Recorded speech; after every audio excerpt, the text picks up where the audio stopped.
अंदर किसी भी राज्य में अगर वहां के लोग नॉन बीजेपी पार्टी को वोट देके उसकी सरकार बनाते हैं तो भारतीय जनता पार्टी की केंद्र सरकार उनके साथ तीन बर्ताव करती है।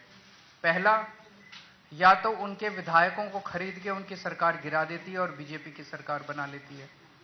दूसरा, या फिर ईडी और सीबीआई को भेज के उनके विधायकों को डरा के धमका के पार्टी को तोड़ के सरकार को तोड़ के उनकी सरकार गिरा देती है और अपनी बीजेपी की सरकार बना लेती है। और तीसरा, अगर ना बिके ना टूटे तो फिर अध्यादेश लाके ऑर्डिनेंस लाके गवर्नर के जरिए उनको काम नहीं करने दिया जाता। ये देश के लिए बहुत खतरनाक स्थिति है और मैं समझता हूं महाराष्ट्र के अंदर आप सब लोग इसके भुक्तभोगी हैं। हमने कुछ महीने पहले देखा कि यहाँ पे किस तरह से जनता के द्वारा चुनी गई सरकार को किस तरह से ईडी के द्वारा सीबीआई के द्वारा पैसों के द्वारा तोड़ के एमएलए को तोड़ के और पूरी सरकार को गिरा दिया गया। ये देश के लिए अच्छी परिस्थिति नहीं है कि अगर केंद्र सरकार अगर उन्होंने मैसेज दिया है कि अगर कोई बीजेपी को वोट नहीं देगा, बीजेपी की सरकार नहीं बनाएगा तो हम सरकार चलने नहीं देंगे या सरकार तोड़ देंगे। ये देश के लिए बहुत खतरनाक स्थिति है। तो हम पूरे देश के लोगों के पास जा रहे हैं, लोगों को जोड़ रहे हैं। लोग पूछते हैं ये विपक्ष की एकता है क्या?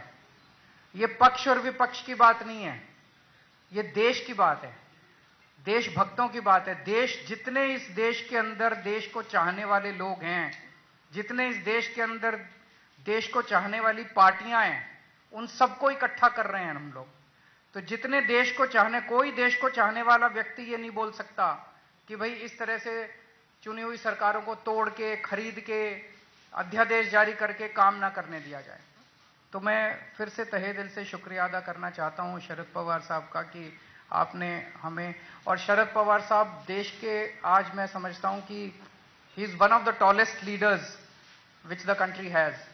सो हम शरद पवार जी से हमने निवेदन किया कि आपका तो सहयोग मिलेगा।